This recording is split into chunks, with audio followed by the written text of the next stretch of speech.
monde, j'espère que vous allez bien. Aujourd'hui on se retrouve dans une nouvelle vidéo, un tuto pour faire une tresse de crinière. C'est parti!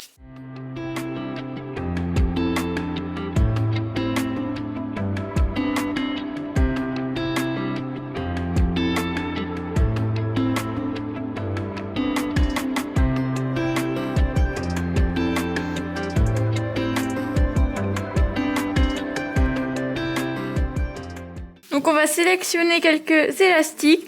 On peut en prendre au cas où si jamais il casse. Donc moi je vais en prendre 2. Tu prends toutes la même couleur? Bah oui, mais après ça c'est au choix. Ok. J'en ai fait tomber un. Hop. Donc pour plus de simplicité, je les mets déjà autour de mon doigt. Hop. Et on va pouvoir commencer la tresse. Donc déjà juste, on va rappeler comment on fait une tresse. Donc pour une tresse, on prend 3 brins. Hop, et on va mettre toujours celui du côté au milieu. Donc je mets celui-ci au milieu, celui ici au milieu. C'est un tuto mouvementé. Mais... au milieu, et comme ça, ainsi de suite. Donc vous pouvez d'abord vous entraîner à gérer ça avant de commencer les tresses de queue et de crinière. Et donc voilà, là on a une tresse simple. On va commencer par prendre une mèche, donc plus petite ou plus grosse, ça c'est au choix. Hop, dedans on fait 3 brins. Bon, on a un modèle qui bouge un petit peu. 2 et 3. Hop, et donc on va faire la technique de la tresse normale. Je mets vers le milieu. Hop, et donc je vais commencer par faire un début de tresse normal.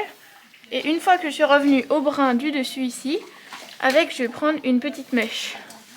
Donc j'essaye de venir prendre une petite mèche au-dessus. Hop. Et cette petite mèche, je vais la rajouter au-dessus.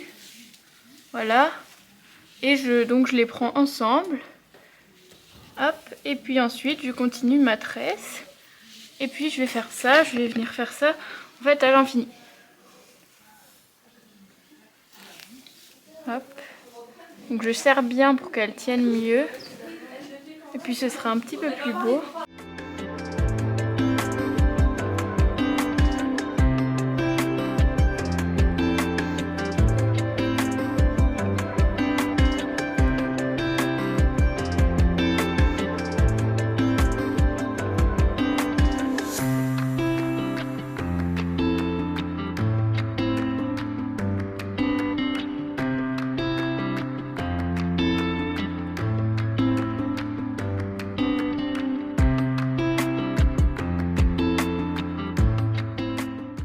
Alors le truc difficile, c'est de bien attraper tous les petits crins là qui biquaient dans le mauvais sens. Ouais.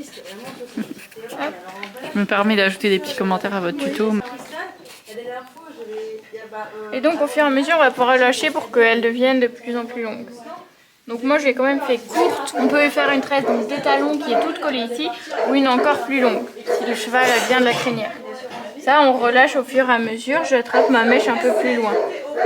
Par exemple ici, hop, je l'attrape un petit peu plus loin, hop, et ben voilà.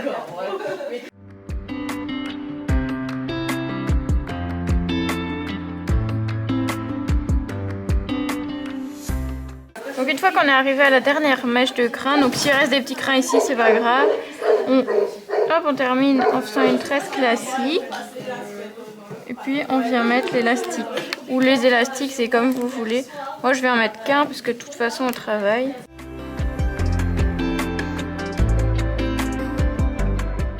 Hop, et voilà la belle tresse de crinière.